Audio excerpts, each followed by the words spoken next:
जी, गुरुजी की रसोई में आपका स्वागत है। तो आज हम बनाने जा रहे हैं लॉन्ग फ्रेंच फ्राइज़, जो कि व्रत में भी खा सकते हो। सावन का महीना चल रहा है। मैंने बनाए थे, देसी घी में बनाए थे मैंने अपने ससुर जी और जेठानी जी के लिए, जो कि सावन के व्रत रख रहे हैं, और रिफाइंड में बनाए थे बच्चों के लिए।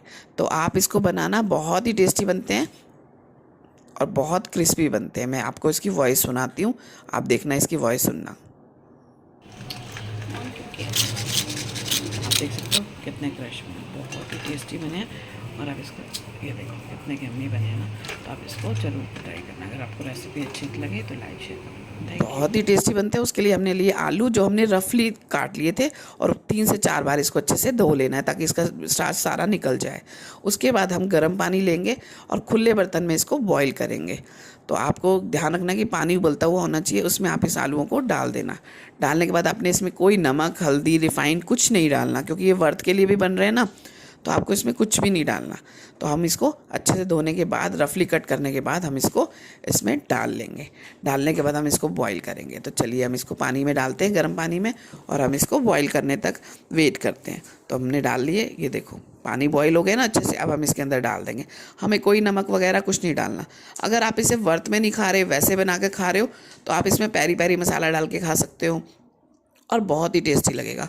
और रिफाइंड में, मैंने रिफाइंड में आपको इसलिए बताया कि मैंने साइड पे घी की कढ़ाई भी रखी थी, जिसमें मैंने अपने ससुर जी के लिए और जेठानी जी के लिए बनाए थे, क्योंकि वो सावन के व्रत रख रहे हैं। तो ये देखो, इस टाइप से हम इस आलूओं को उबलने के लिए रख देंगे। 10 मिनट में, ये 7 से 10 मिनट के अंदर ये बॉईल हो जाते हैं। हल्की सी 80% ये उबल जाने चाहिए, थोड़े से बहुत रह भी जाएँ तो कोई दिक्कत नहीं है। तो ये देखो, हम नाइफ से देखेंगे, ये हमारे बॉईल हो गए हैं अच्छे से। अब हम इसको कद्दूकस करके लिए छलनी में डालकर ना अच्छे से मैश कर लेंगे, ताकि इसके अंदर कोई गिल्टियाँ ना रह जाए। अगर हम सीटी से उबालते ना तो गिल्टियाँ रह जाती है, अब इसमें कोई गिल्टियाँ नहीं रह जाएंगी। अब ये तेल गर्म हुआ, हम इसमें डालेंगे साबुदाना। हल्का सा हमें भुनना है इसको। उधर हमने जो आलू उबाले थे ना, हम उसको छलनी में अच्छे से मैश कर लेंगे, और इधर मैं साबुदाने को रोस्ट कर रही हूँ। हल्का हल्का सा करना है, रेड नहीं होने देना इसको, बस इतना करना है हल्का हल्का कि ये इसके अंदर से नमी निकल जाए और ये मिक्सी में पीस जाए अच्छे से ग्राइंड। तो ये मिक्सी में ग्राइंड करने के लिए हमारे तैयार हो गए हैं साबुदाना। तो हम इसको गैस को बंद कर ठंडा कर इसको पीस लेंगे। ठंडा कर पीसना है, नहीं तो छान जो घी होती है ना, मिक्सी इसकी ब्लेड, ये ख़राब हो जाता है ब्लेड। ये देखो, हम इसको डालने के बाद ठंडा कर वेट करेंगे पीसने के लिए। तो चलिए, अब हम इसको ठंडा हो जाएगा तो हम इसको पीसेंगे। पीसना है इसको बहुत अच्छे तरीके से, महीन पीसना है, एकदम बिल्कुल बारीक। तो ये देखो, पीस कर तैयार हो गया हमारा। ये ध्यान रखना है, दरदरा नहीं रखना, बिल्कुल पीसना है इसको अच्छे से, ठीक है, फाइन क्वालिटी में। देखो हमारा पीस कर तैयार हो गया। अब हमने क्या करना है, जो हमने आलू लिए थे ना, मैंने उसको अच्छे से छलनी में दबा दबा कर मैश कर लिया था। उसके बाद हम इसमें डालेंगे 3 से 4 चम्मच कॉर्नफ्लावर। अगर आपका आटा गूंदने में थोड़ी दिक्कत देता है, ढीला हो जाता है ना, तो आप और भी कॉर्नफ्लावर ऊपर से इसमें डाल सकते हो। कॉर्नफ्लावर डालना है अगर आपका वर्त नहीं है। मैंने डाले इसमें साबुदाना। उसके बाद मैंने इसमें डाली काली मिर्च और नमक, और कुछ भी नहीं डालना, सिर्फ काली मिर्च और नमक डालना है। बिल्कुल साधारण बनेंगे, बट इतने टेस्टी बनेंगे कि आपको मज़ा आ जाएगा खा के। तो ये देखो, मैंने इसे आटे को गूंद लिया।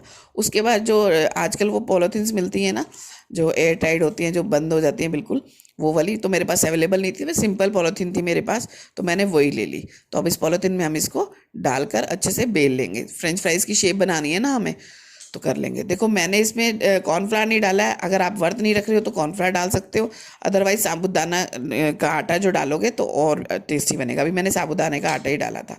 तो ये देखो, इस टाइप से इसको बेल लेंगे। बेलने के बाद ना, ये ध्यान रखना, हमने इसकी परत जो है ना, मोटी नहीं रखनी है, थोड़ी सी पतली नहीं रखनी, क्योंकि हम फ्रेंच फ्राइज़ बना रहे हैं। तो वो एकदम इतने पतले पतले होंगे ना, तो वो ऐसे बहुत ज़्यादा कड़क हो जाएंगे, टेस्टी भी नहीं लगेंगे। तो ये देखो, इस टाइप से मैंने बेल लिया, ऐसे इसकी शेप आ जानी चाहिए। अब हम इसको आधे घंटे के लिए फ्रिज में रख देंगे। देखो, इतनी मोटी परत होनी चाहिए इसकी। तो ये देखो, मैंने इसको पैक कर दिया। अब हम इसको आधे घंटे के लिए फ्रीज़र में रख देंगे, ताकि ये तैयार हो जाए। कोई घर में आ जाए गेस्ट, तो भी आप ऐसे बना कर रख दो फ्रीज़र में, और जब आए तो फ्राई कर दो। तो ये देखो, मैंने आधे घंटे के लिए रख दिया था। अब मैंने इसे निकाल लिया। निकालने के बाद हम इसे फ्रेंच फ्राइज़ की शेप देंगे, लॉन्ग फ्रेंच फ्राइज़ देंगे। देखो, कुछ टूटेंगे भी, क्योंकि देखो जल्दबाजी होती है ना, घर में और भी काम होते हैं। खाने का टाइम था, मुझे ससुर जी के लिए और जेठानी जी के लिए बनाने थे। उस दिन मेरे हस्बैंड ने भी व्रत रखा था, तो मैंने उनको भी कहा कि, और बच्चों को तो देने ही होते हैं ना, देखो, तो उनके लिए मैंने रिफाइंड में बनाए थे, लेकिन ससुर जी के लिए और जेठानी जी के लिए मैंने घी में बनाए थे। बहुत ही टेस्टी बने थे। इनका बहुत अच्छा रिव्यू आता है, आप इसको एक बार ज़रूर ट्राई करना। घर में कोई भी व्रत हो तो आप इसको खा सकते हो। तो ये देखो, हमारे फ्रेंच फ्राइज़ बनाने के लिए जो हमारा अब हमने बनाया था, ये हमारा तैयार हो गया। इस टाइप से हम इस पॉलीथीन को फाड़ देंगे। अब हम इसको धीरे धीरे स्लाइस को कट करेंगे। देखो जैसे मैं जिस शेप में काट रही हूँ ना, ऐसे से हम इसको काटेंगे। हमें इस चीज़ का ध्यान रखना है कि हमें इसे तेज़ तेल में जब तेल गर्म हो ना ज़्यादा तेज, तब हमें इसे डालना है, बट हमें इसे सिम पे सेकना है, जिससे ये एकदम क्रिस्पी क्रिस्पी बन जाए। और हमें थोड़ी थोड़ी दूरी पे रखना है। तो ये देखो हम ऐसे इस टाइप से निकालते जाएंगे। इतने चौड़े होने चाहिए और इतने मोटे होने चाहिए। देख रहे हो कितना, बहुत ज़्यादा बारीक भी नहीं होने चाहिए। ये देखो इसकी, आप देख रहे हो कितनी कैसी वो है। ये देखो इस टाइप से होने चाहिए, लंबे लंबे।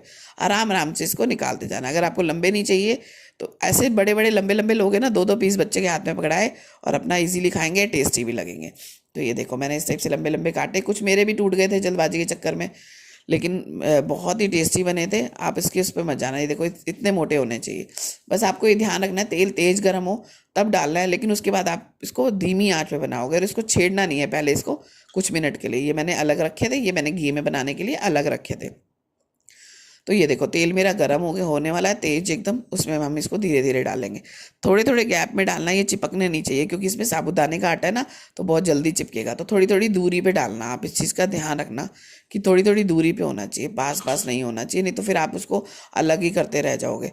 तो ये देखो तेज़ तेल में मैंने डाल दिया, बट मैं अब इसको गैस को स्लो कर दूंगी, एकदम सिम पे कर दूंगी।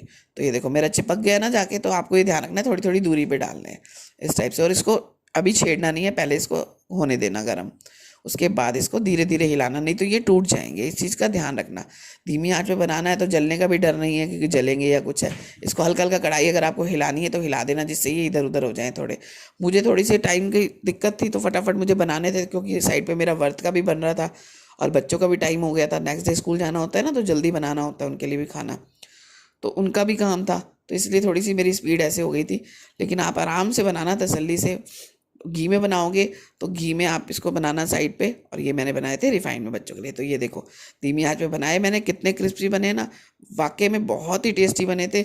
अगर आपका वर्थ नहीं है और बच्चों को वैसे बना के दे रहे हो तो मेयोनीज के साथ खा सकते हैं।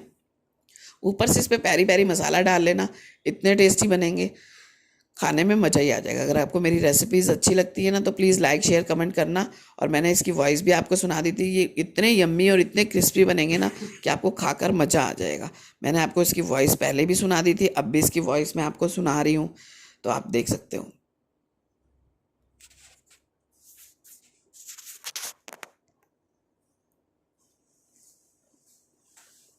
ये मैंने देसी घी में बनाए हैं। देखो देसी घी में मैं व्रत के लिए अलग से बना रही हूँ। ये मेरे देसी घी के बनकर तैयार हो गए। तो ये देखो कितने क्रिस्पी बने ना।